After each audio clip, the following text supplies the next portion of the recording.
Hello chers téléspectateurs, le mois de juin 2026 se termine sur une onde de choc politique. Tout commence par une tentative de manipulation audacieuse. Un individu s'est introduit dans les locaux de la Cameroun Radio Télévision à Yaoundé pour déposer un pli fermé contenant un prétendu décret présidentiel nommant un vice-président de la République.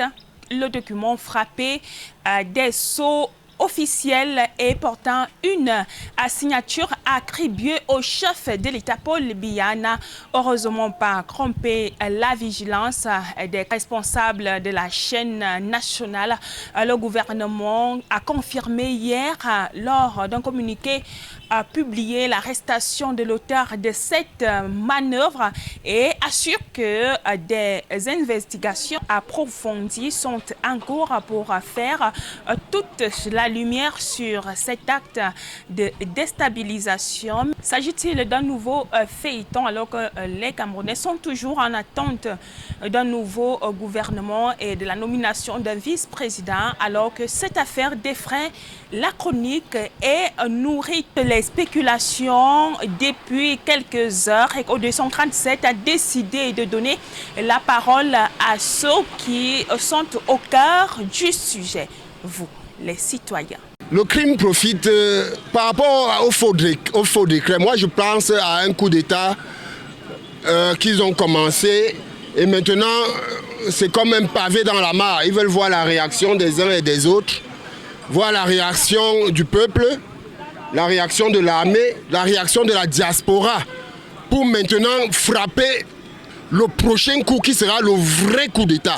Ça, c'était un pavé dans la mare pour voir les réactions des forces vives de la nation.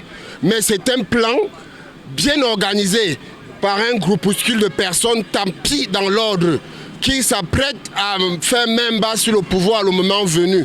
Ils en ont marre d'abord d'attendre, ça fait longtemps que le vieux au pouvoir. Donc du coup, ils veulent maintenant anticiper avec les moyens qui sont les leurs. C'est comme ça que nous on pense ici, hein. C'est comme ça que nous on voit la chose. Jamais. Quelle enquête a déjà abouti?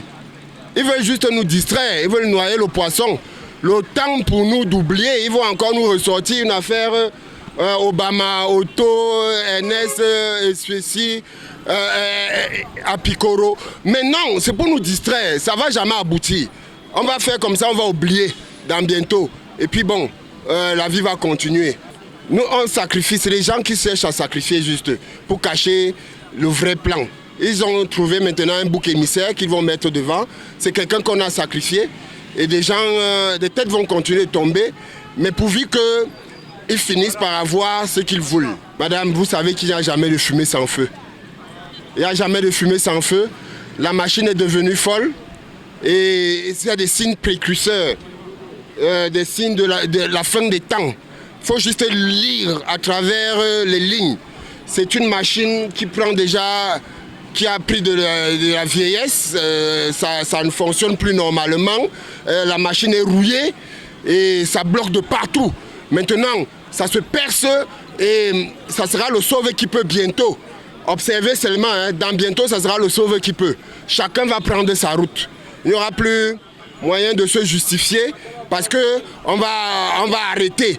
On va arrêter les gens, on va arrêter. Ça sera, ils vont payer pour les crimes qu'ils ont commis. Il est temps que le gouvernement soit fait. C'est ça le véritable problème. Les gens ont trop attendu. N'importe qui pouvait se lever pour faire ce cinéma-là. Justement pour éveiller l'attention de ceux qui nous gouvernent à faire quelque chose dans ce sens. Bref, ça veut dire quoi? C'est que les Camerounais sont déjà fatigués. Et on se rend compte aussi que c'est n'importe qui parle du décret présidentiel, du décret. Lui aussi a pris l'initiative de dire que lui aussi peut faire. C'est-à-dire un désordre. On subit ce désordre depuis. Ça veut donc dire que, pour moi, il faut le décret, c'est juste parce qu'on en a marre. Le gars a peut-être pris l'initiative d'aller voir ce que ça peut faire que lui aussi, étant Camerounais, pour faire bouger les lignes. Il n'y a que ça, hein. Les mêmes politiques sont souvent cachés depuis. On sait, tel a fait ceci, tel a fait cela, tel a fait... Pourquoi on peut parler de ça aujourd'hui? Main politique cachée ou pas, il faut quand même des preuves, il faut vérifier. Mais je dis toujours, il y a toujours eu des mains cachées. Les prête-noms, les sous-noms, et ainsi de suite. Je vais vous dire quelque chose, quand on parle de coup d'état scientifique, vous ne pouvez pas imaginer ma fille. C'est des choses terribles. Nous, on a lu des choses, on a vu des choses, on a vu... Bon, après des années, vous essayez de voir les enquêtes criminelles, peut-être dans les médias, là. Mais les choses que depuis 7 ans, 20 ans, 30 ans, quand on vient découvrir, là, ça se fait déjà trop tard. Donc, à mon niveau, je me dis, coup d'état... Même personne derrière, politique derrière, ainsi de suite. Ça a toujours été des choses qui existent. Faut autour de lui, il n'y a pas de fumée sans feu. Hein. Vous savez, moi je vais vous dire que c'est... Moi, les gars, mes camarades m'ont donné, quand j'étais en terminale, les gars m'ont surnommé Sankara. Hein? Qui a tué Sankara? C'est son ami. Ça veut donc dire que la mort ne vient pas de loin. C'est entre eux là-bas. Nous qui sommes là dans la rue, on ne connaît pas ce qui se passe, mais à travers eux, on connaît ce que les frères, les amis, ainsi de suite. Partout, on sait qu'ils se donnent des coups là-bas. Est-ce que ce n'est plus caché? C'est des coups, ils se donnent des coups là-bas, ce n'est plus caché. Et nous, ça ne nous enchante pas parce que ce n'est pas ça qu'on veut. On veut vivre. On veut vivre autre chose. C'est-à-dire un changement, les gens vivent et ainsi de suite. Mais que le Camerounais loin d'Ngelemendouga ou de Samanabi ou n'importe où que vivent. Ils ont leurs histoires là, ils vont se cacher. Nous, on n'a pas de lumière, il n'y a pas l'eau, il y a ceci, machin, ainsi de suite. Nous, le bas peuple souffre. Mais ils font leur lutte là-bas, c'est pour eux. Alors que, honnêtement, ça concerne tous les Camerounais. Vous savez, dans tout ça, c'est le peuple qui paie. Et c'est le peuple qui paie. Moi, je parle seulement de la pète. C'est le peuple qui paie. Parler d'or, marché, tout le monde a vu, on sait que ce qui s'est passé, tout le monde voit les choses. Vous parlez de ce Jeune Afrique là. Je me dis que c'est des gens qui peuvent tourner la veste. Il n'y a pas longtemps, Jeune Afrique était étudié. Mais aujourd'hui, parler des choses d'étudier. C'est entre eux là-bas, ils savent ce qu'ils font. Hein? Ils se connaissent. Nous, on subit seulement. Tout d'abord, je dois dire qu'en ce qui concerne les affaires politiques, il n'y a rien d'anodin. Ça veut dire que ce qui est arrivé là, forcément, il y a quelque chose qui se cache là derrière. Donc nous espérons que le gouvernement et les preneurs de décision feront le nécessaire pour mettre la lumière à cette affaire et communiquer aux Camerounais parce que nous sommes dans l'attente et nous avons besoin d'être vraiment éclairés là-dessus. Ce que je peux dire là-dessus, c'est que faisons confiance à notre justice et faisons confiance à nos autorités. Moi, je pense qu'on a quand même l'un des meilleurs renseignements et on pourra faire la lumière sur cette affaire le plus rapidement possible. Et tout ce que je souhaite, c'est qu'on puisse informer les Camerounais d'en bas afin que tout le monde soit au courant de ce qui se passe à la magistrature suprême. Mais je pense aussi que nous n'avons pas fait confiance forcément aux réseaux sociaux. Quand on parle des affaires d'État, c'est des choses dont on doit laisser la légitimité à ceux qui ont été choisis d'exercer le pouvoir institutionnel. On les laisse la tâche de pouvoir remplir leurs obligations. Et tout ce que je souhaite, comme je l'ai dit d'entrée de jeu, c'est qu'on puisse nous informer progressivement parce que tout ce qui est, je vais dire ça entre guillemets, des spéculations, tout ce qui est des spéculations, nous ne pouvons pas tenir compte de cela. Les réseaux sociaux, c'est bien, ils sont là pour nous édifier, mais tout ce qui sort des réseaux sociaux n'est pas forcément quelque chose qui est vrai.